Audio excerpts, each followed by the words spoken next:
Thank you all for joining us this morning. Thank you for the great work that you do in your companies and in your communities. And thank you, Aaron Kramer, for bringing this incredible gathering here to San Jose. We love you, and we love your hotel tax dollars. So welcome. You are, of course, in what we affectionately call the Center of Global Innovation here in Silicon Valley. We are proud here in San Jose to have been the home of many innovative technologies, both young and old. Some of the older technologies, actually, if you go around the corner to a building on San Fernando Street, you'll see a plaque there with the first commercial radio station in the world. We also are the proud inventors of the disk drive just a few blocks away, and the Siri language that is on your Apple phone was invented a couple blocks away as well. But some of the most important innovations, of course, are in a category I care passionately about. I call food innovations. Fruit cocktail was invented in San Jose. Yes. And get a load of this, the Eggo waffle. So if you don't think those innovations are important, ask your 6-year-old, and I'm confident you'll get an affirmative response. Finally, garlic fries. So that's how we roll in San Jose. We have the highest rate of patent authorship of any city in the country here in the United States, and we recognize we have this incredible innovative community, though at City Hall we have not always been that adept at taking advantage of the community that surrounds us. When I came into office in 2015, we had just endured the Great Recession, of course. We lost about a third of our workforce at City Hall. It was a very painful time for us through the Great Recession. And we still have the most thinly staffed city hall in the country. And so for us, innovation has become something of an imperative. We simply don't have the bandwidth, the human beings, to do the work that needs to be done to provide all the critical services for our community. And so we have reached out very intentionally to the corporate community to see how we could partner, both leveraging their ideas and, happily, yes, their resources. As soon as I got into office, I lured a young man, Con Russo, to come over from Cisco, a company that's just up the road, and he heads up our strategic partnerships team. And since then, we have really launched a series of efforts that have enabled us to try to tackle challenges in ways that we could never do before, just with our own workforce at City Hall, because we simply didn't have the bandwidth. We have a couple crises going on here in Silicon Valley you may have heard about. Although we're proud of all the success we have, we are certainly victims of that success. One of those crises, undoubtedly, is the housing crisis. We are the most expensive housing market collectively here in the Bay Area in the country. And we have here, just in Santa Clara County, the surrounding county, more than 9,000 homeless individuals on any given night. And at a time of such extraordinary prosperity, you can imagine that is a great source of moral shame for all of us. And we are trying to find new and creative ways to address and tackle that homelessness. Before you heard about the great announcements from Google and Facebook and Apple, the more than multi-billion-dollar announcements, I think I'm proud to say it was a San Jose company led by Chuck Robbins, Cisco, that committed $50 million to homelessness a year and a half or 2 years ago. And then another $20 million to Housing Trust. And what was so essential about that is that Chuck knew when he came to me and said, hey, I want to do something on homelessness, what do I do? I knew instantly that it wasn't about Cisco and it wasn't about Cisco employees. It was really about the community. And I'm grateful that he really started what has become an incredible wave of corporate commitments since. And certainly we want to build on that. So if any of you have $1 billion today, we're happy to take that in cash or check. But what we've really been focusing on is many partnerships and ways that can help us utilize the technologies and abilities that companies already have, even if it's not their dollars. Proud that 2 years ago, after a very devastating flood that swept through several neighborhoods in San Jose, Airbnb stepped up and said, you know, you got a housing crisis, you're having a hard time finding places to house families after a disaster. We have an amazing platform that gets to a lot of homeowners. Maybe those homeowners would be willing to take people in.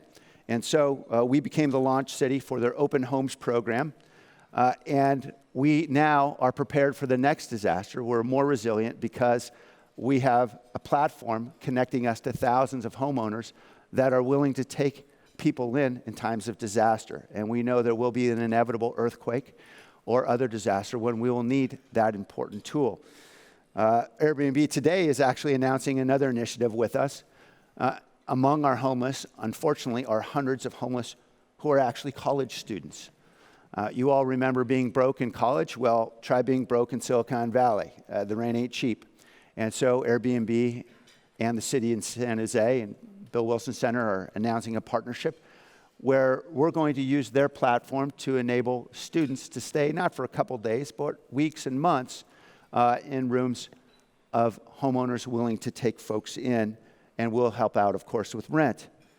It's really using those platforms, not necessarily resources, but platforms that is incredibly powerful for cities. I know MasterCard is a sponsor of this event. We should certainly give them kudos as they have stepped up in various ways using a payment system, a card that we're piloting with them that can help homeless individuals who are being paid both in work programs that we have to help them get back on their feet, as well as a cash for trash program, where we know if we can't get them into the job program, at the very least, if individuals are willing to pick up and clean up in the surrounding area where their encampment might happen to be, we'll give them a MasterCard that's loaded with dollars that can be used for food and basic necessities. Grateful for MasterCard for stepping up. Similarly, IBM has helped us develop a digital platform for a rent registry that enables us to enforce and monitor rent control in our city to ensure that the 39,000 households that are currently in rent-controlled apartments are in fact not paying a dime more of rent than they should be under the law. But of course, there is no app for solving homelessness. There is no simple technology that takes care of all this, and we have much harder work to do to address the growing digital divide, or the growing divide, I should say, here in our city and throughout the country. And this is really the issue that is the defining issue, certainly in the political context, but in the social context of our generation. I'm very proud of the partnerships we've forged, particularly on education, to try to see how we can upskill more of our residents, provide more opportunity, particularly for our youth living in low-income communities, to enable 1,600 to be able to attend college without paying for fees, books, or tuition as part of our College Promise program. And now, with a program we just launched called Aspire, to actually enable a freshman in high school to have essentially a digital signpost, a way for understanding which decisions will be good for them to help them get on a college-going path. That is, we deposit virtual scholarship dollars into their virtual account every time they make a good decision about which class to take, about which after-school activity to get involved in, about consistent attendance and high grades. And at the end of their 4 years, these virtual dollars become real dollars that they can use for their college scholarships. We think by gamifying, we may be able to reach more 14-year-olds than perhaps by lecturing. We'll find out as this unfolds, but certainly the pilot program that we've launched is promising, and we are engaged with several companies, particularly eBay, in expanding that program. So we're going to continue to do everything we can to expand opportunity here in Silicon Valley, because we know that this growing divide is one that increasingly, too often, is defining us and our character. Too often we are seeing the national stories about the great prosperity here juxtaposed with the extraordinary poverty. And that is a narrative we critically know we need to change, because I am confident Silicon Valley and San Jose, if we get this right, can be the model for how a multicultural community, a community where 40% of us were born in a foreign country, where we can be the most successful multicultural community on the planet if we get this right.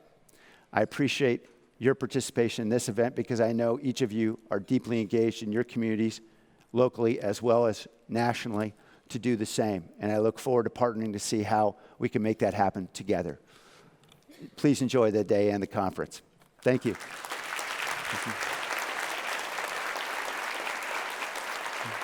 If you go to the left one, thank you. Thank you. Terrific stuff. I'd like to ask a question about another issue of great relevance to California, and that is climate change. Here at BSR, we speak a lot about the importance of government action on climate change, especially these days at the city level and the state level, given the absence of action at the federal level in the United States. I wonder if you can speak a bit about the role of cities and the role of San Jose in addressing climate change. Yeah, I think many folks know that within days of the time that President Trump announced the withdrawal from the Paris Agreement, more than 400 mayors throughout the United States committed that we were going to be in, and we would be in together. And that created a certain, thank you.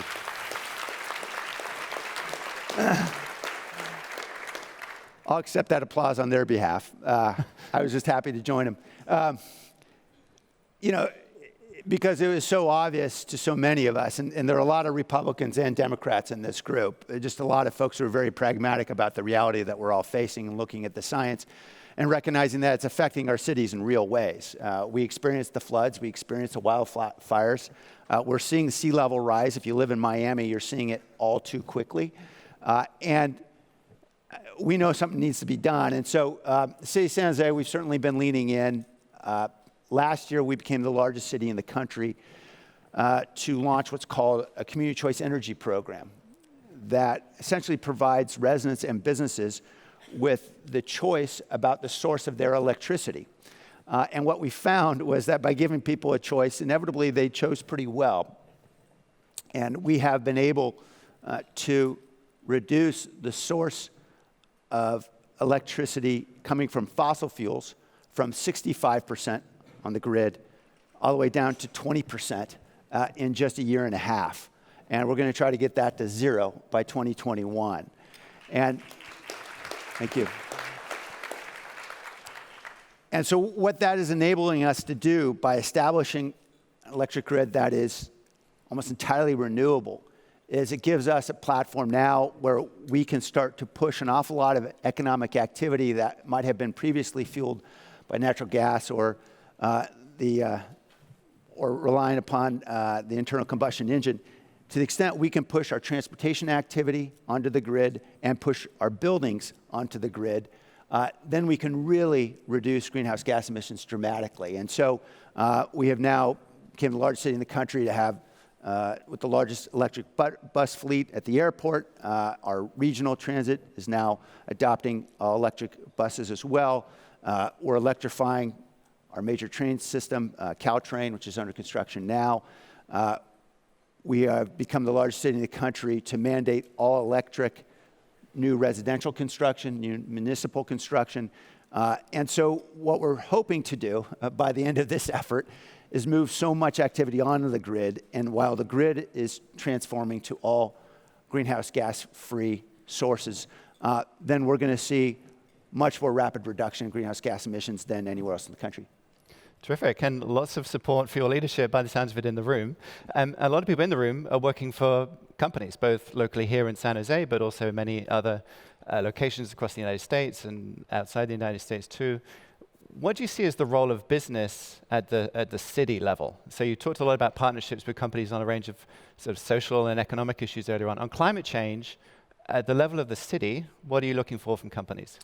Well, we certainly love to have your money, but I'll tell you, it's often as good or better to have your expertise. I mentioned the importance of the grid, for example, for our strategy for reducing greenhouse gas emissions. I think ultimately it's going to be a lot of city strategies. We also don't have a very resilient grid right now. Many of you know, if you've experienced any power shutoffs, if you happen to be in California over the last couple months, it's not terribly resilient. And our future is going to have to be energy that is generated locally and stored locally. And that requires an enormous upgrade in technology around nanogrids and microgrids. And we need really smart people to help us figure out how to do this and scale this in a way that we can afford. And so we're reaching out to local innovators like SunPower, which is down the street, fortunately, and Bloom Energy, which makes those fabulous boxes, and others, to see how we can deploy microgrids more cost effectively, because we know this is going to be a multi-billion-dollar investment. And what if you can speak to about how you then work with the mayors of other cities in California, so the mayor of Sacramento, for example, or Oakland, or San Francisco. What's it like as a group of mayors all trying to achieve some similar things? Yeah, the good news is we've got a very collaborative group of mayors of the large cities in California. They call us the Big 13, so the largest 13 cities. And we routinely try to steal each other's good ideas, and we're happy to do so. And we always brag when someone else has stolen ours. But we get together quite a bit, and there's a lot of healthy texting going on too whenever anyone has something to announce. And so particularly around homelessness, that's been an area of constant conversation, but also around climate change. We are often using good ideas of others. You know, the Community Choice Energy Program we launched is actually an idea we stole from communities to our north, actually some rural communities, Sonoma and Marin, that had launched several years before. Terrific. So I think in a moment we're going to have the opportunity for one or two questions from the audience. So get your questions ready, and that was advance warnings for those who might be holding microphones. Just switching topics, you talked quite a bit about economic inclusion in your remarks. There's a lot of discussion and debate around the wage gap and the disparity of income. Yeah. Similar question to the one on climate change. What do you see as the role of the city? What can you do to address issues of wage gap and economic sort of inequality?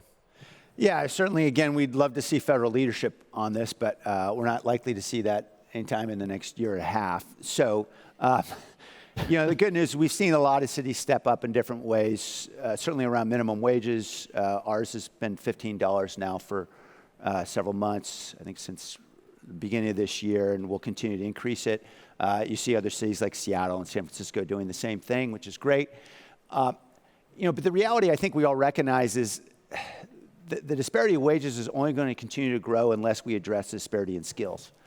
And this is a global economy, and we simply can't play the role of Canute and hold back the sea and hope that by government fiat, everyone's just going to earn more. We've got to, at least in this country, do more to ensure that access to education and skills is much more widespread. And so one area where we think there's a particularly acute challenge is around the digital divide. Believe it or not, here in Silicon Valley, we have almost 100,000 people who do not have broadband access in our city, a city of about 1.1 million, which is hard to imagine in the middle of Silicon Valley. You can imagine how bad it is everywhere else. And so we launched a program last year. We signed some agreements with major telecom companies. They wanted to launch small cells all over our city, and we're happy to have lots of small cells so everybody can get better cell phone service. But we required them to pay a little fee into a digital inclusion fund.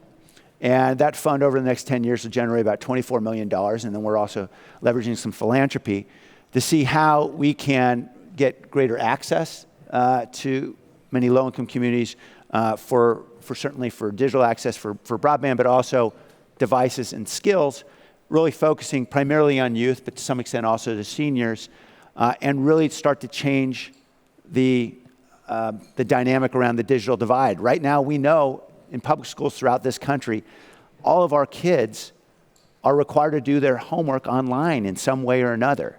And if you have to do your homework as a 12-year-old in the parking lot of a Burger King because you can't get access at home, think about what that does in terms of limiting your academic and economic opportunity. So this is a big deal for us, and we're already making some big progress.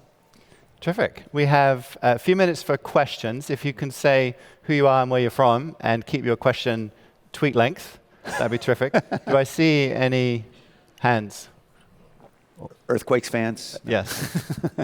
And there's at least one. I saw him yesterday. There's a hand in the middle there. Go Quakes. I wonder if you could speak to the difference in your mind between a minimum wage and a living wage. Yeah, we don't pretend that a minimum wage is a living wage here. In Silicon Valley, $15 an hour is certainly not anything anyone can live on.